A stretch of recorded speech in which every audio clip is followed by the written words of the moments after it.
Ladies and gentlemen, welcome back. This is week 15 of the Hyperconscious Mastermind. It blows my mind that we've been doing this for 4 months already, right? It goes by unreasonably quick. We appreciate you guys joining us. Today, we're going to talk about cultivating confidence. This was the first speech I ever gave. And when I gave the speech, I was extremely far from confident. I was terrified, to be honest with you. But one of my hardest struggles has been becoming the person I am today in regards to confidence. I was never confident. I always looked confident from the outside, and we'll get into that.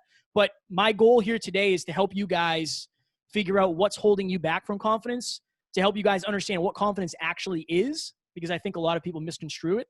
And obviously, Alan and I will jump back and forth, and our goal is to add as much value as humanly possible. You have anything to add, Jeff? I do. So we talk about self-belief a lot. To the timer here. Yeah, let's do that. If you don't believe in something, you're never even going to try.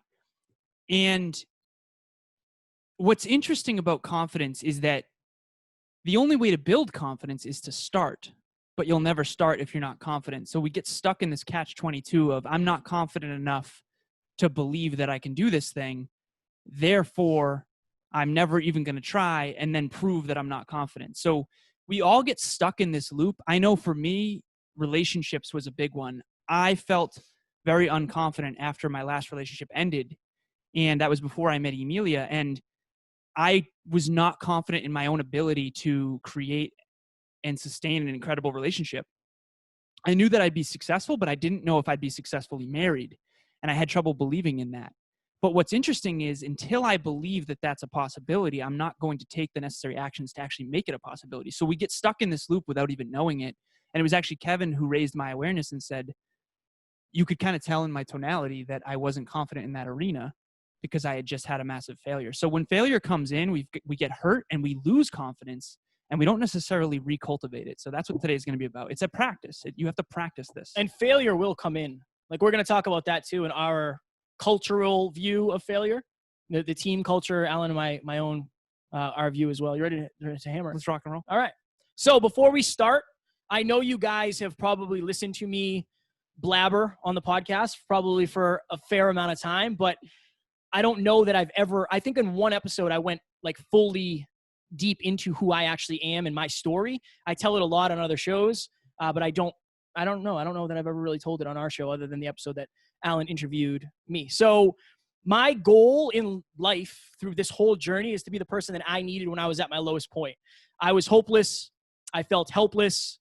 I felt extremely alone, and I felt damaged, which if anybody has ever felt damaged, you know that is a dark, scary place to be because you don't feel like anybody can understand what you're going through. Okay. So in 2015, by all outside standards, I had what any 25-year-old man could dream for. I had a 6-figure income. I had a beautiful girlfriend, a brand new car. I had a brand new apartment. I had the body of my dreams because I had just done a bodybuilding show.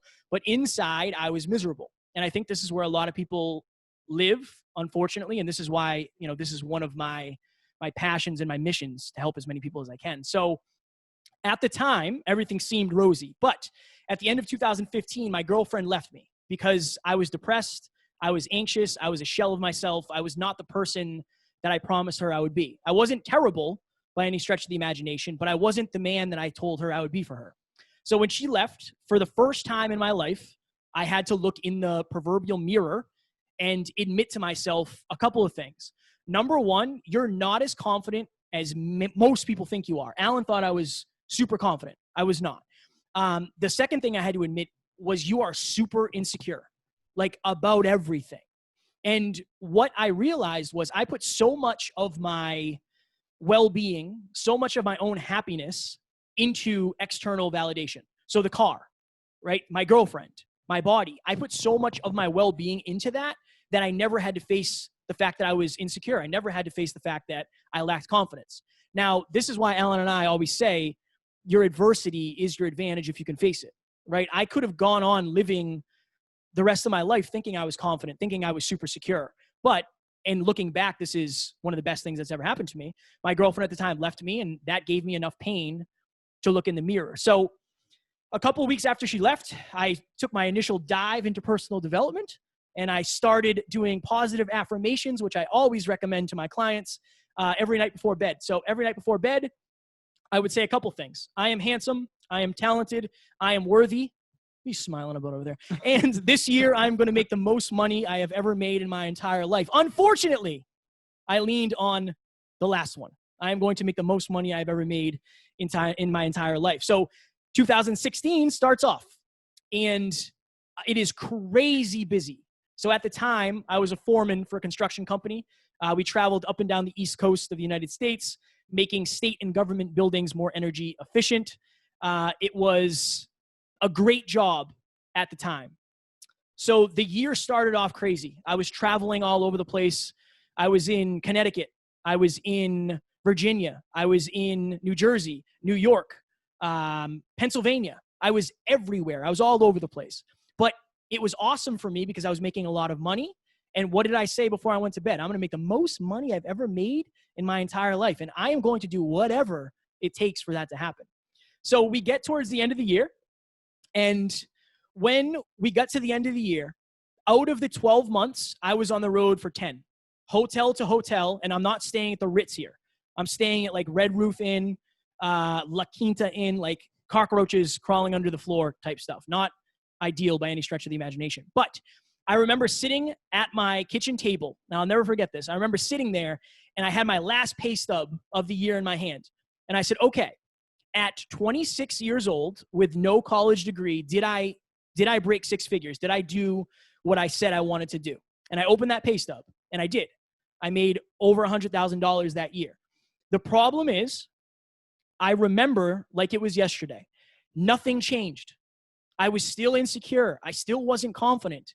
I still didn't believe in myself. And then I found out in that moment that I had put all of my eggs into the materials basket again. I did exactly what I said I wasn't going to do. I put all of my love for myself into external validation. So that night I went to bed, and as I'm lying in bed, I'm thinking to myself, it doesn't matter what bed you're laying in. It doesn't matter who's laying next to you. It doesn't matter what car's in the driveway. It doesn't matter what the house looks like. It doesn't matter what you did today or what you're doing tomorrow. The only thing that matters in the grand scheme of things is what's up here. And that is how Hyperconscious was born. So that was the end of 2016. So 2017 rolls around, and I have the Hyperconscious podcast. And at this point, it is just a passion project. I'm drinking Guinness at 10 o'clock in the morning, interviewing people, shirtless, with no quality control at all, just winging it, seeing what happens. But when I had that realization that money didn't buy happiness, everything switched for me almost overnight.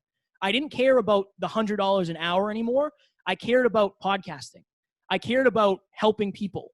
I cared about, pulling people's stories from them and talking about the stuff that most people aren't willing to talk about. Suicide, internal battles, insecurities, fears, the stuff that you're afraid to talk about. That was what I wanted to talk about. And the job that got me so much security financially became the bane of my existence because it took me away from what I loved. I loved podcasting. I loved talking into this microphone. But now being on the road, I couldn't do it, right? It took that away from me. And the year kept going and it kept going. And it was very similar to the year before where I was on the road every single week, 5 days a week. I was only home on Saturdays, and I usually left Sunday afternoon to go back on the road. So this just kept going and kept going and kept going. And I felt like for the first time in my life, I had purpose with a podcast. I felt like there was something greater than me. And that's something I never knew existed. So it kept going. It just kept getting worse.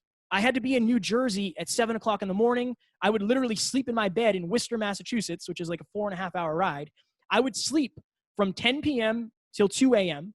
I would get up and I would drive 4.5 hours straight to the job site. I would work an 8-hour day, and then I would go to the gym afterwards. I did the opposite on Friday. I'd wake up, I would go to the gym, I'd work an 8-hour day, and then I'd drive 4.5 hours home, sometimes up to 6.5 hours with traffic. That was my life. And it got so bad where everything felt like stuck. This is where I felt so hopeless. I felt helpless. I felt like I was on this treadmill, and there was nowhere for me to go. So I'm in New Jersey, crusty New Jersey, nothing against anybody from New Jersey. I love you. I just don't like your state. I'm sitting on the edge of the hotel bed 5:45 in the morning, cold morning. I remember that. I'm lacing up my work boots. I've done this 100 times before, 1,000 times before.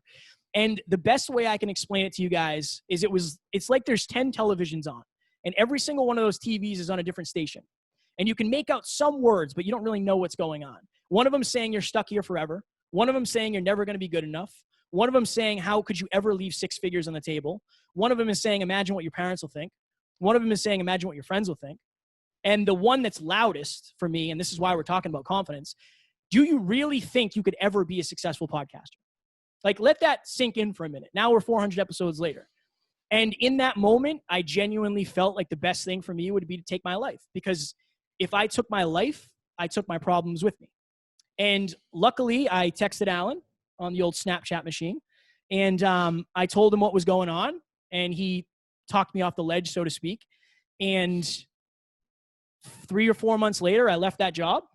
And I went full-time into podcasting.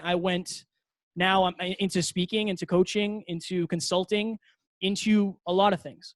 So, you're crying over there. Yeah. For me, becoming confident wasn't an option. It was literally, quite honestly, life or death for me. And I don't ever want any of you guys to get to that point.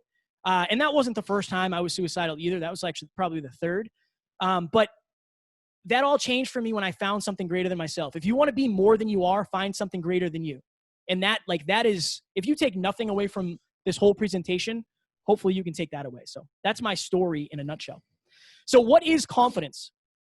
A lot of people say, like, I'm not confident. What does that actually mean? So confidence, by definition, is full trust, belief in the powers, trustworthiness, or reliability of a person or thing. Belief in oneself and one's power or abilities, self-confidence. I hate when they use the word in the definition. Self-reliance or assurance, right? So what a lot of that means is you know what's going to happen. That's kind of what that means. Belief in the powers. You know what's going to happen. So uncertainty is the enemy of somebody who lacks confidence. And that's something that we're going to talk about today for sure. You have anything to add? I would say... hold on. Let me go back so they don't see the plants. I would say first and foremost, there's a quote there's several quotes that jump off the page when Kevin was talking right there. Number one, Sigmund Freud wrote a book called Civilization and Its Discontents. And he talks about how most people live a life of quiet desperation. And lately, more so than ever, with all the stuff going on in the world, I feel like I'm realizing so many of us are like living in scarcity and the suppression of self-expression, and we feel like there's no way out. And I see that in my clients. I just teared up hearing that story because it's like there was a way out. Like, look at Kevin right now. Like, at one point he thought the best way out was to end it. And it's like, that's because of a couple things. Number one, fear and not conquering it along the way. Number two, fear of other people's opinions, first of all. Like the TVs he described, like, what will my parents think? What will my friends think? Like, how could I give up, a 6-figure income? So I think the judgment of others and all these boxes we put ourselves in, I think the thing I want to illuminate for everybody right now is that if you think there's no way out, that's just not true. And it just feels that way because maybe you've lived a life of quiet desperation for too long. For me, anytime I'm in scarcity, I say it's time for courage. And I think throughout this presentation, Kevin's going to go deep on a lot of ways to build confidence. Here's what I will tell you. If you want to be happy and fulfilled, you're going to have to grow and you're going to have to contribute. And all of those things are going to require courage. Courage is not the absence of fear. It's actually being afraid, having the courage to admit that, and then still expressing yourself anyway. And the last thing I'll say before we go into the next slide here is it takes no courage to not try. It takes no courage to not say the truth. It takes no courage to stay at a job you hate. It takes no courage to try to talk to your parent or your loved one about what is true for you and how you don't want to be this way anymore, or you don't want them to treat you a certain way anymore. My clients lately have shown me tremendous courage. And I think that is what I want everyone to really remember throughout this PowerPoint, is how many times Kevin had the courage to lean into his fears. And that's the only reason why he's here today, able to talk to you, and you're capable of it as well. So I appreciate that. I like when you talk about me. It makes my work a lot easier, honestly, to be honest with you. All right. Why is it cultivating confidence? I think, and I am a shiny, like Alan said, and I don't want to ever toot my own horn, but at one point I had never spoken in front of a group of people ever. Like, I didn't go to college. I was never in corporate America. The last time I had ever spoken in front of a group of people was probably in high school. And it wasn't good. I can guarantee that. That's just an example of what confidence will bring you.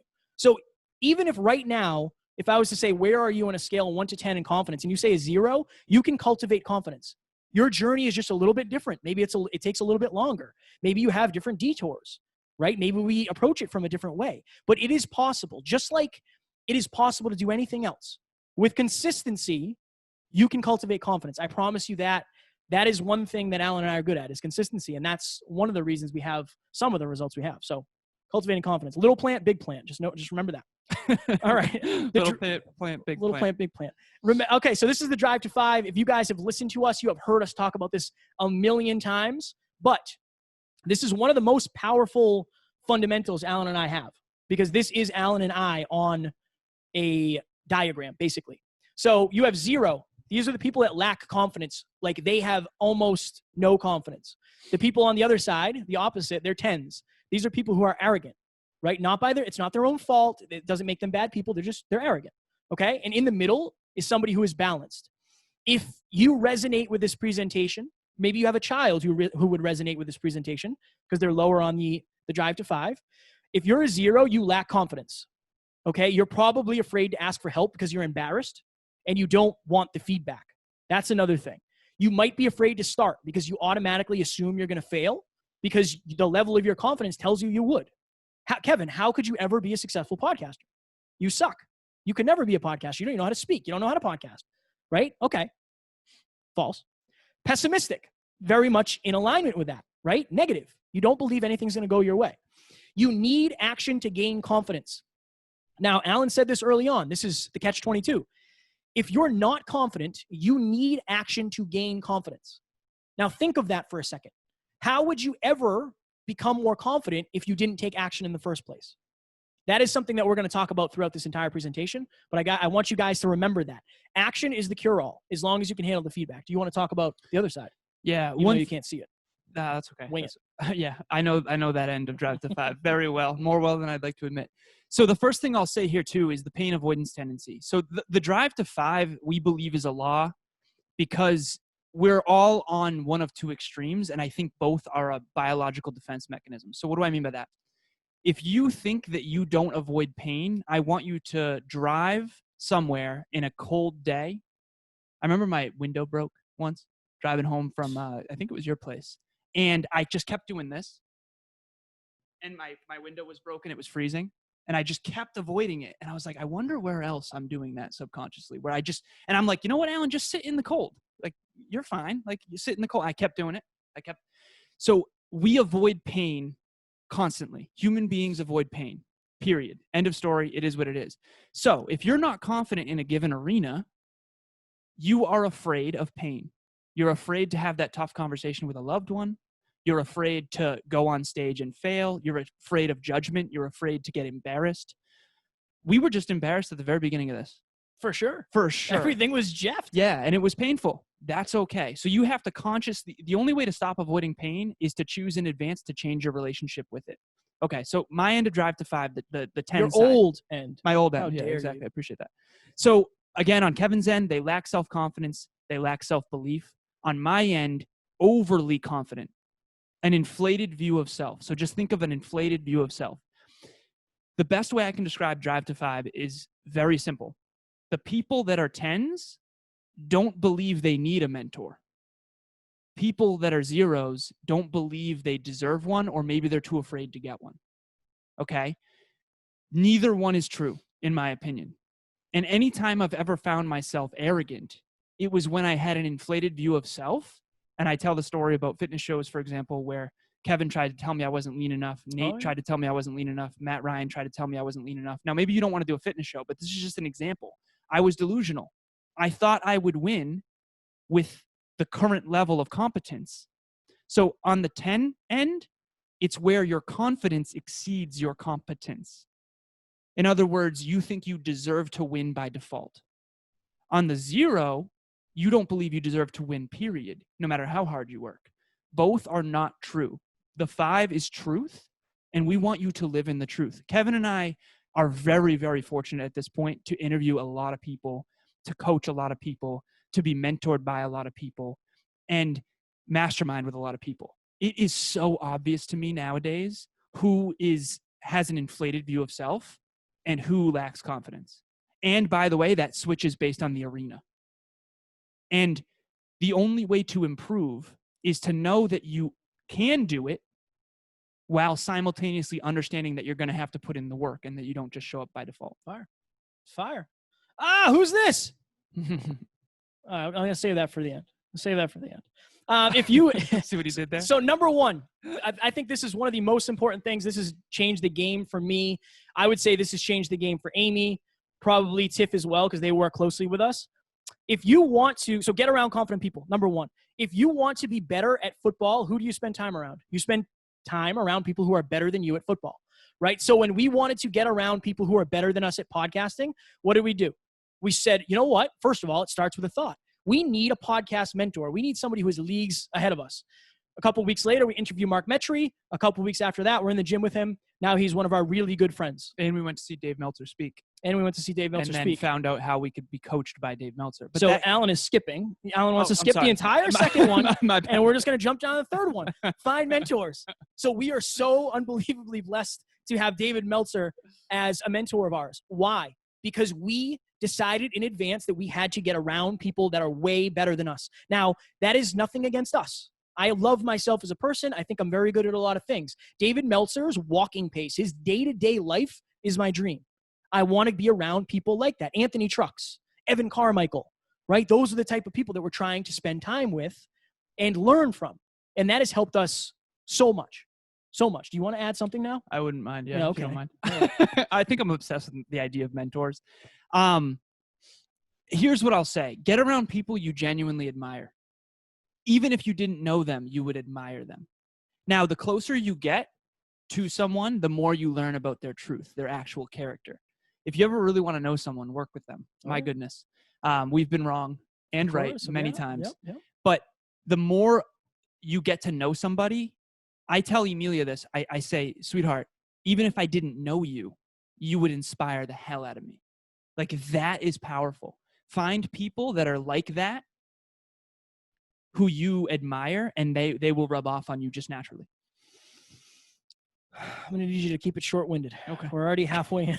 We're jeffing. Wow. Oh, yeah. All right. Don't mistake confidence for arrogance. Like Alan just said, the closer you get to somebody, the closer you get to the truth.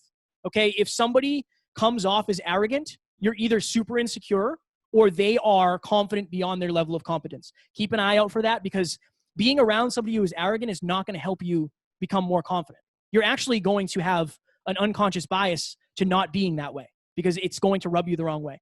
Can confidence be borrowed?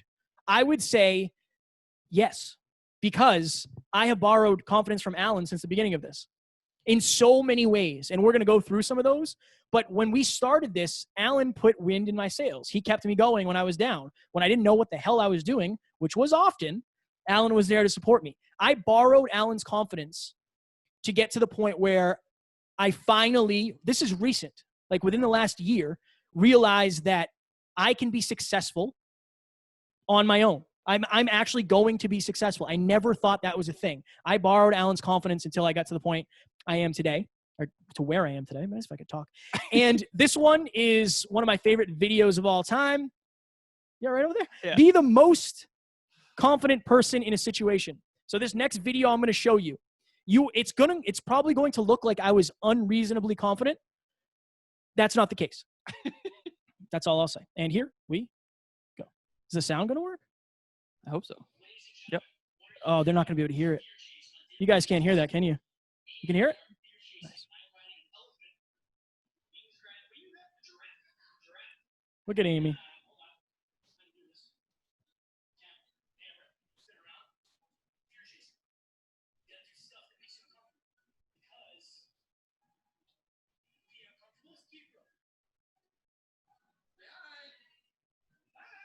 I packed on about 15 lbs since then. So Amy, I believe, was talking to Alan at the time. She heard the podcast some way, shape, or form, reached out to Alan. Then I think you reached out to me, Amy. And she said to me, Kevin, I am not confident when it comes to talking to strangers. And in my mind, I was like, yeah, me either. Join the club. But this is what we're going to do. We're going to go to the mall this Thursday, 4:30 p.m. prompt. I will be there. Let's meet and we'll go fear chase. We'll go talk to strangers. We'll go see what happens. Like, what's the worst that can happen? Now, I immediately became the most confident person in that situation. That meant I had to show up. You will do far more for other people than you will ever do for yourself, okay? So the day comes, and I'm literally thinking like, okay, I'm really good at making excuses. Like, my car exploded, and I can't go. Like, whatever excuse I can use, I'm going to use here. But I made a commitment to Amy, and I'm supposed to be this hyper-conscious kid who's starting a podcast and trying to change the world, so I better get my stuff together. So I decided, you know what? Let's do this. So I drive probably 45 minutes up to the mall. 4:30, Amy gets out, give her a big hug. What's happening? Blah, blah. Okay, cool. Rapport's there. We hit it off immediately. We went and got Starbucks coffee because I was scared straight up. And the challenge of the day was to walk up to strangers and introduce ourselves or go into a store and ask about a product, right? Tell me about this product. Okay, this product is this. Are you interested in it? No, we're just looking for now. Boom. That's the first thing we did, right? Start small, nothing major. And then it got to the point where Amy was walking up to people and talking to them herself. Why? Because she got around somebody that was quote unquote more confident than her. I wasn't. I just signed up for it. And this is another thing that people don't really think about. If you have, I don't have the benefit or the pleasure of having a child yet. But if somebody breaks into your house, you're going to be way more confident than your 5-year-old child, even though you're not, because that's your job. It's your job to take care of that person. Well, I felt personally responsible to take care of Amy that day. And now Amy works with the team. She's the executive assistant and the biggest smile in the world. And you guys you love her more than you love us, which is amazing. And I think a lot of that is because of that day, because she proved to herself and she showed up. This has nothing to do with me. Amy showed up and took action, even though she was afraid. And now she is living a completely different life. Quickly, Alan. I know. Alan. I know. Quickly. I got you. People notice when you show up. If you want to get great mentors, phenomenal attracts phenomenal. And if you want to be phenomenal, people notice. When you show up, even though you're scared, people take notice. And I know that David Meltzer would not coach us if we didn't always show up. It's true. And we're honestly usually scared. Yeah. Okay. Oh yeah, for sure. My mouse is just jeffing. It's not working. Oh, you got to click off. Click there. Yeah, there you go. Oh my God. Are the people in your life helping you build confidence, or are they destroying it? Are you around people who are helping you become more confident? Are the people in your life telling you your dreams are crazy, that you could never accomplish what you're trying to accomplish? If so, those aren't the people for you. I did a post. Hey, you jeffed my headphones. I did a post recently, or actually it was a while ago. What if you had to choose between your dreams and your friends? You shouldn't have to. If your friends are really your friends, they'll support your dreams. Easier said than done. So that all these questions are the questions I want you to ask yourself. Write these down and answer them. Again, we can ask you the best questions in the world, but it's the answers that make the change. It's the questions that just bring it up. So are the people in your life helping you become the most, or I can't read it because it's in the way, helping you build confidence, or are they destroying it? Answer that question. Hammer it. Numero deuce. Get familiar. There is a reason that Superman is there. So why are you confident around certain people? There are people, so every single one of you in here is very confident around somebody. Why? Because you are familiar with them. You know that you can go to them with your problems. There's Alan and I. There's nothing that Alan and I have not talked about. Genuinely. There's nothing. I am very familiar with Alan. We have been in the mud together for 3.5 years. We have dealt with a lot of stuff, being broke, being heartbroken, not knowing what to talk about, failing a speech, failing a relationship, failing in fitness. We have done a lot of that together. We felt a lot of pain together. But I am very confident around Alan, right? Alan has seen me bomb speeches. Nobody else has seen that. right? Like nobody else has really seen that other than you guys seeing me bomb this one today. But there's a reason I'm confident around Alan, because I'm familiar with him. I know him at a deep, deep level. Okay. There are people in your life that you feel the same way about. What if you could feel that way around everybody?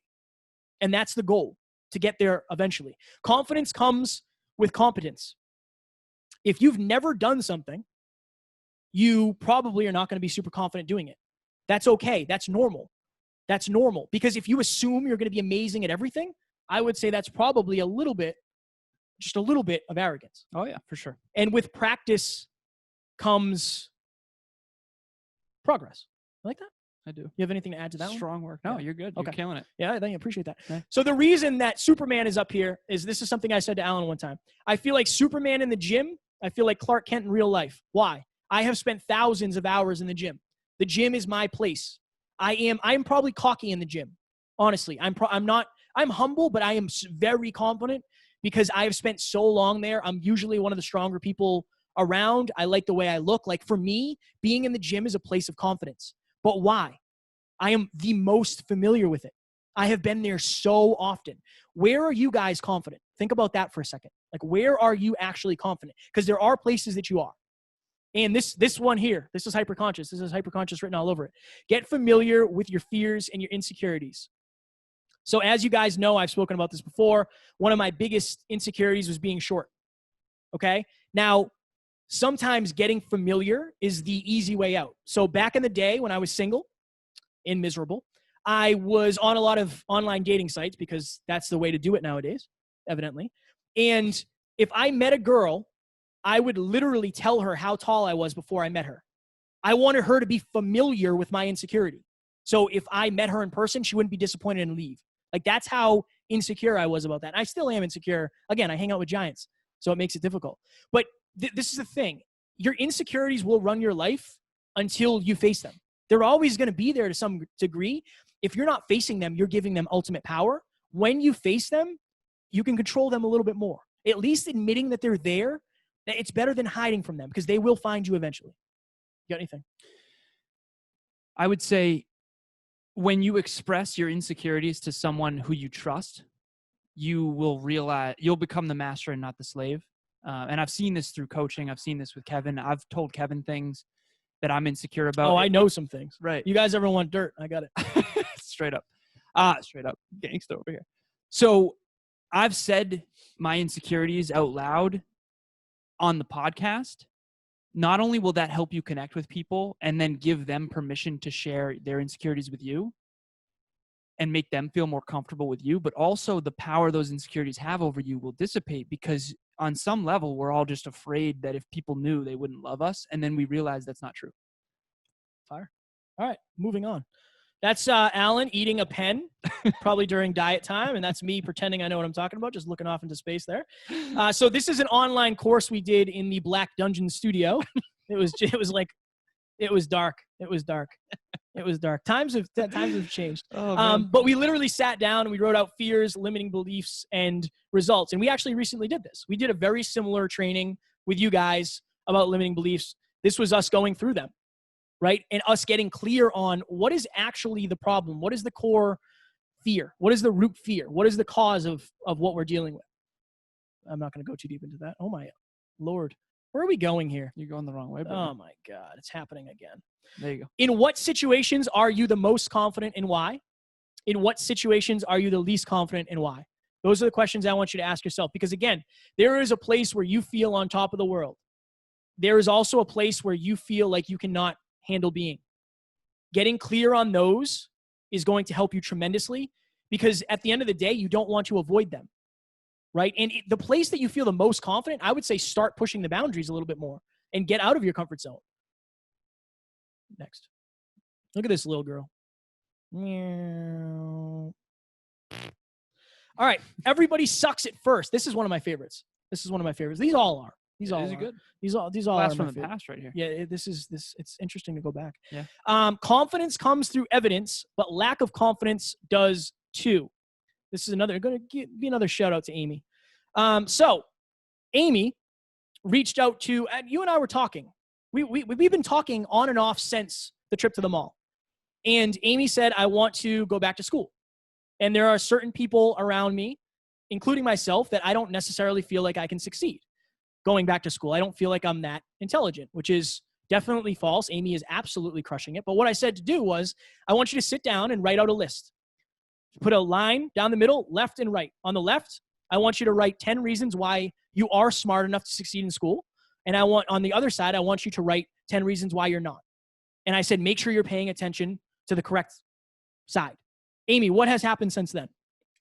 I'm in school. I have an amazing GPA. I've made Dean's List, and I am almost done. Yes. Yeah. And all of that is... Oh, never mind. Go ahead, please. Oh, I was going to say, and people have written really good recommendations just about like my academics and stuff like that.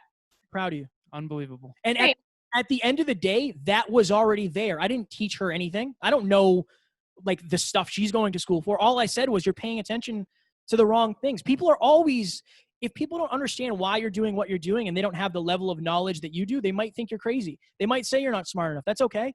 That's okay. You don't have to listen to them. You are capable of doing whatever you want. What is your why? Here we go. So for all of you, like anybody who's watched the podcast, anybody who's seen me speak, my why is probably on here.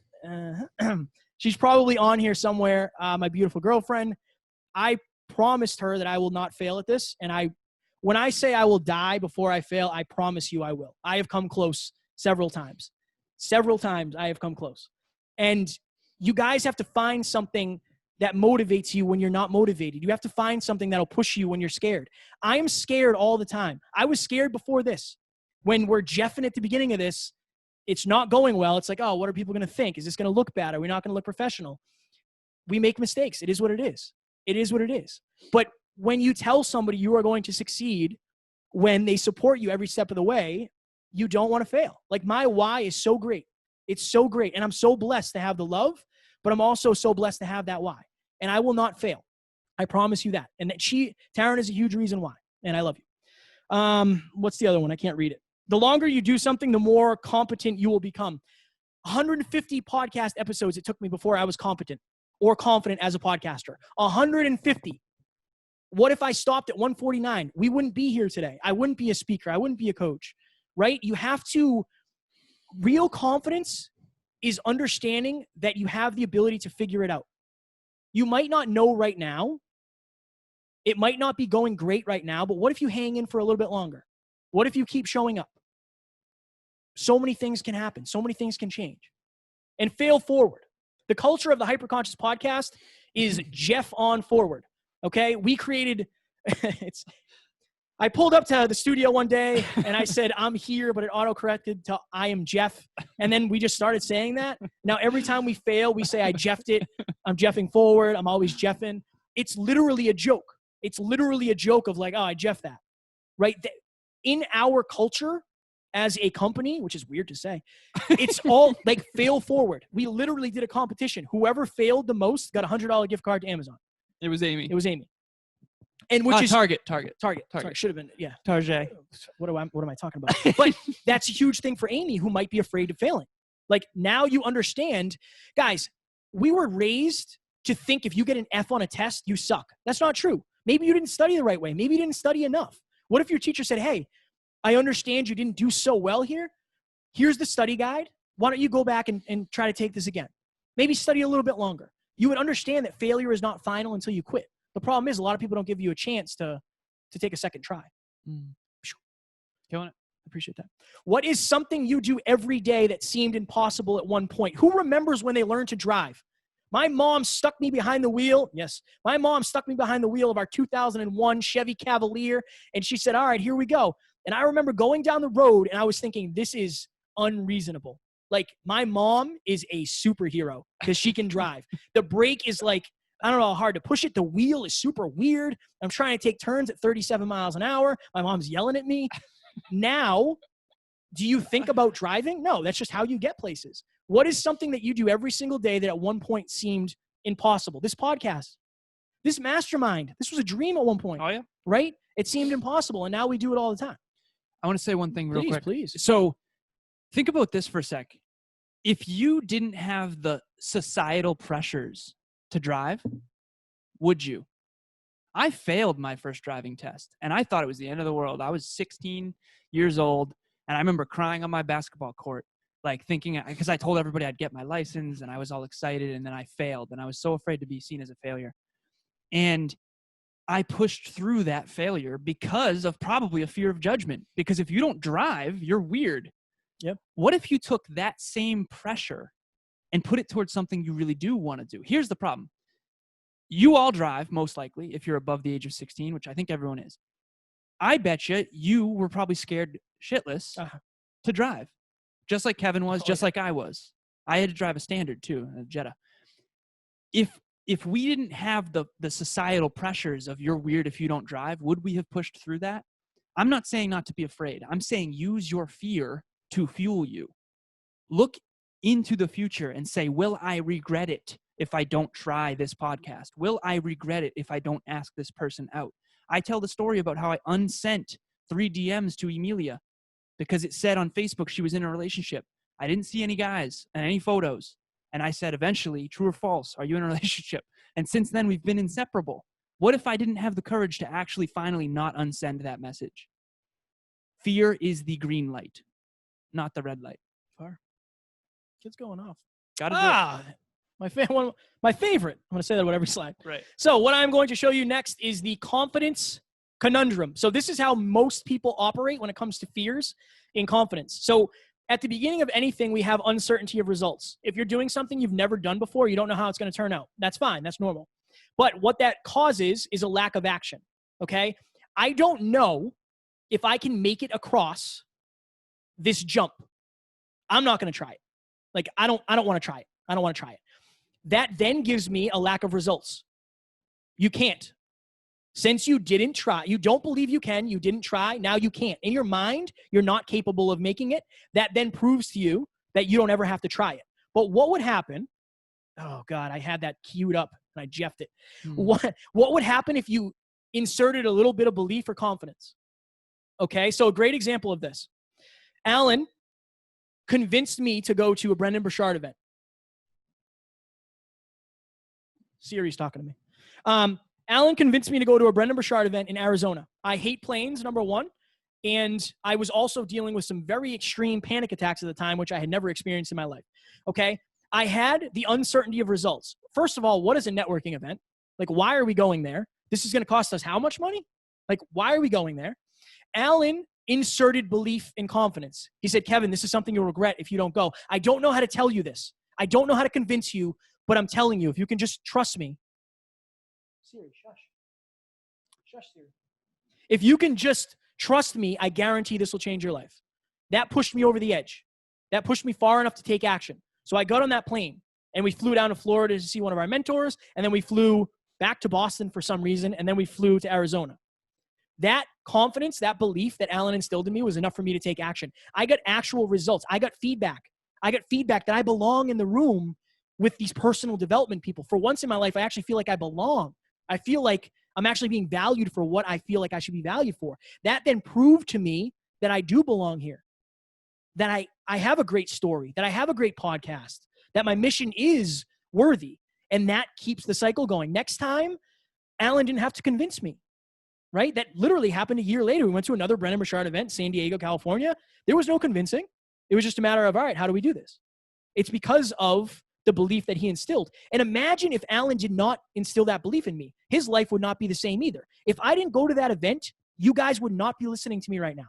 This podcast would not be where it is. We met Dean Graziosi. Alan met Dean Graziosi.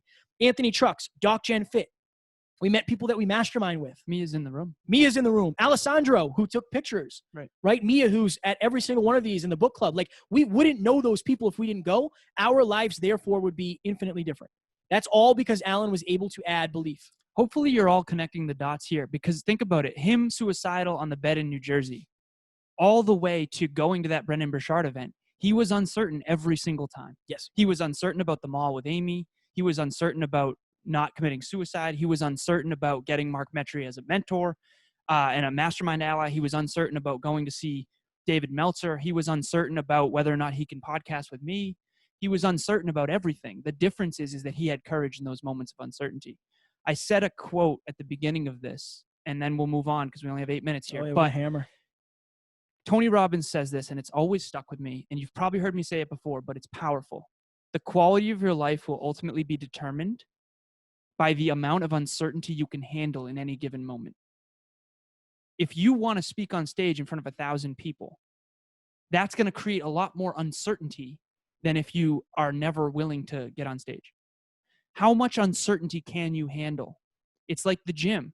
The first time you bench press 135, that's really hard, but then eventually it's 145, then 155, then eventually 220, and all this. It moves up incrementally. Don't look at the person now and say, oh, I could never do that. Of course you can't right now, but look at 10 years ago when they were, Eminem in a trailer park, right? He didn't believe then. He had to prove to himself over and over and over again, carrying a dictionary, being a rapper, right? So we can't just connect to the dots here. That's what I want you to do. Kevin's telling the story about him, but really what he's doing is telling a story about you. All of these moments of uncertainty, he stepped into and let fear be the green light, not the red light. And that's the only reason he's here right now. And I have, again, going back to the why power, guys, the why power, I have so much why power because of this podcast, because of each and every one of you. Like every time I choose whether or not to make a decision, it's not just for me, it's for everybody. I don't want to stop this. We have such an amazing thing, an amazing community, an amazing family. Like that's something that always keeps me going. What would the best version of Kevin do? He'd show up every day. So start small. I think so many people complicate this. And this is what halts a lot of people. The journey of 1,000 miles begins with one step. Lao Tzu said that back a couple of years ago, I think it was. Yeah, a couple of years ago. What do you actually need to get started? For any of you who have talked to me about podcasting, I think I have a couple clients on here. A lot of people will say like, what camera do I need? What microphone do I need? Backdrop, music, intro, guests, YouTube, blah, blah, blah. The lowest barrier to entry is what you need to start. You need a USB microphone that plugs into your laptop and probably a stand. That'll help. Just do that. Do that first, and then we'll add the music. And then we'll do the YouTube, and then we'll get the video, right? What is the lowest barrier to entry for you to get started? Don't overcomplicate it because uncertainty breeds lack of action. We just went over that, right? Unless you have somebody there to instill that in you. Quickly want to say something. Quickly. Everybody out there right now, think of something you love to do. It can be cooking, it can be snowboarding, it can be cleaning, it can be basketball, it can be lifting weights. Iron. Human beings are improvement oriented. Name me something you love to do that you don't naturally want to get better at. Focus on consistency. Getting better will happen automatically. Human beings are improvement creatures. If you don't want to get better at something, it's probably because you don't love it. If you're not trying to improve at your job, I would say you probably don't love your job. Name me one thing you love that you don't want to naturally get better at. If you love cooking, you know you want to get better at cooking, period. I see it everywhere. And that's the thing. You don't need to be perfect out of the gate. Whether you want to start a podcast or a YouTube channel or start a company, nobody's good out of the gate. Look at Bezos in 94. Look at Eminem in a trailer park. Look at Tom Brady when no one wanted him. Whatever it is for you, find it. And if you love it, you'll naturally improve. The key is to focus on consistency. Fire. What else? Did I say avoid paralysis by analysis? I think I did. We'll just go with that. Avoid paralysis by analysis. If you're focusing on every single little detail, you're going to be far less likely to start. And the knowledge you gain from starting is usually the knowledge to get you to the next level, right? We use the video game analogy. We got to hammer that quick. But like you pick up a sword in level 1, you don't use it to level 4. If you stop at level 3, you'll never know you can actually continue. That's what I'll say about that. Let's see. Overwhelm is not just too many tasks. Sometimes it's too little clarity. I was on the phone with somebody earlier talking about something that she's dealing with. Very straight, very detailed there. Yeah. And I basically said to her, like, you're so worried about something being perfect that you're not even taking the first steps to start it. Let other people tell you whether or not it's perfect. It's your job to get it done. There is no such thing as perfect. Done is better than perfect, right? So just start with something small. If I told you to build a house, you would start somewhere. But what if I said, hey, today we're just going to frame the walls? That's all you got to do. Just frame the walls today. It's so much easier. You're going to be far less overwhelmed. You do not know what you don't know. Focus more on I can learn this and less on I don't know this, and you'll learn as you go. The first teaser clip I ever created, Cleaser clip, took me 16 hours, okay, for 1 minute. It wasn't even good. It wasn't even good. Not a good ROI. But I didn't stop. It took me 2 days, 16 hours, and I had to buy a new laptop in order to get it done. Brutal. But I didn't say, I don't know how to do this. What did I do? I YouTubed it. I learned as I went. And now I have an agency that literally does that for my clients. That never would have happened if I just said, you know what? I don't know this. Oh, we had to buy Adobe 700. Yeah, 700, quick 700 that we a year. did not have. What is something you've been waiting to start that you could take a small step toward today, tomorrow, now?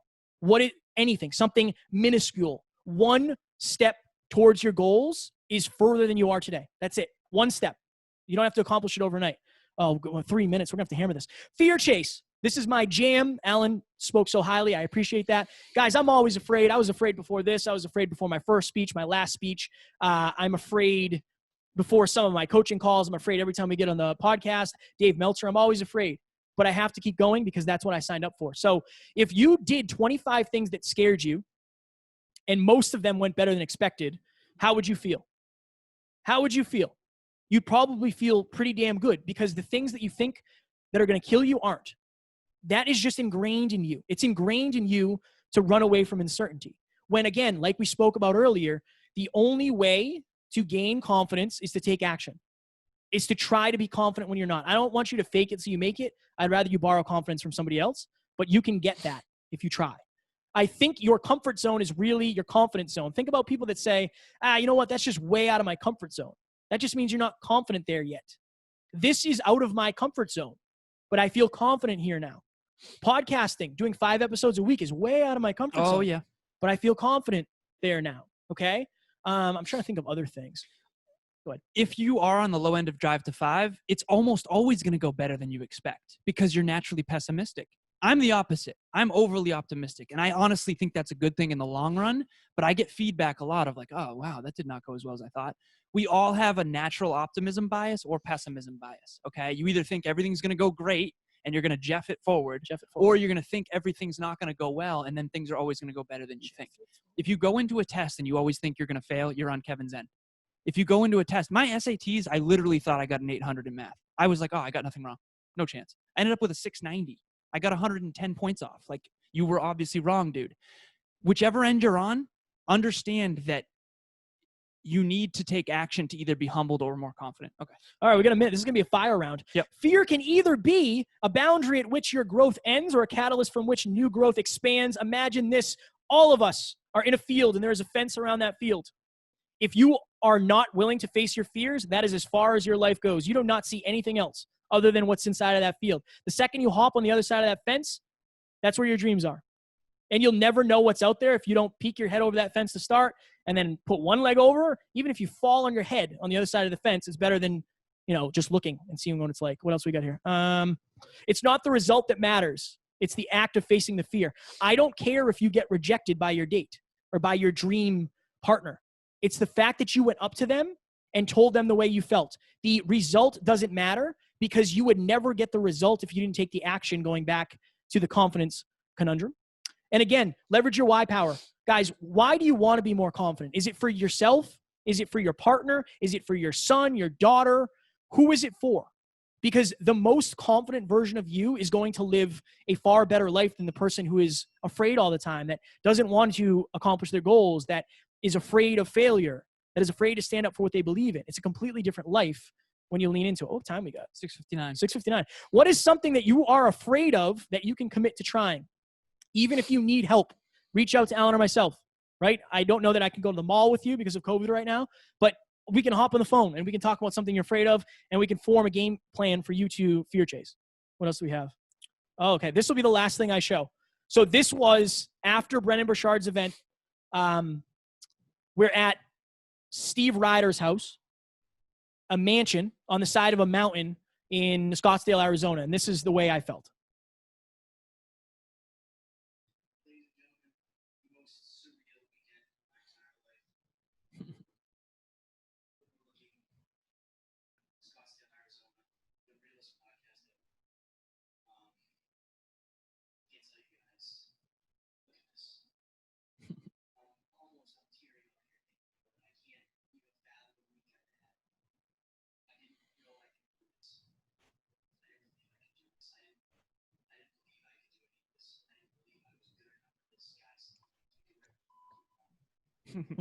Had to beep it. So that is one of the most impactful trips, days, moments of my life when I finally realized, wow, you're capable of way more than you ever thought.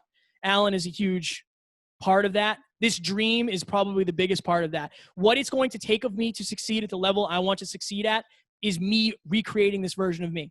Maybe you don't want to recreate your entire version. Maybe you don't want to change the world. Maybe you don't want to have the most successful podcast of all time. But if you're here, you want to be better. What does better mean to you? It starts with you becoming more confident. If you already have confidence like Matt Zinman, I appreciate you sitting through this. That is all. There's just some other things, like a couple other verbs, adjectives. Don't let that bother you there. Everything's going to be fine. We're stuck. What else we got? They won't let me get off this. So there we go. There we go. The biggest difference between the person you are and the person you want to be is your habits. Make cultivating confidence a habit. And the chances of you succeeding at something you're never willing to try, and I'm not a math guy, but I think this is true, is 0%. Zip. Blah, Zilch. blah, Brian Tracy. There we go. Only a minute over. Only a minute over. Thank you guys so much. We hammered to get through the content.